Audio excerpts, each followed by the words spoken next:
Ito na yung mga alaga namin, guys. Yan po ang ginagawa namin tuwing pumapasyal kami dito sa aming farm. Nagpapakain, pinapainom namin ang mga alaga namin. Yan po ang binibigay ng husband ko po, yung ipil-ipil, at bigay din kami ng tubig, vitamins, and ano yung mga kailangan ng aming mga alaga. Yun po ang banding namin tuwing walang pasok. Kaya ang saya-saya tingnan, guys.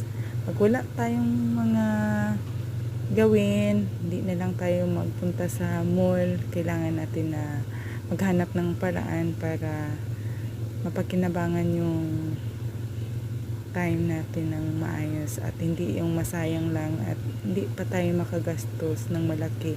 Yun na po ang husband ko, guys. Bye bye, guys.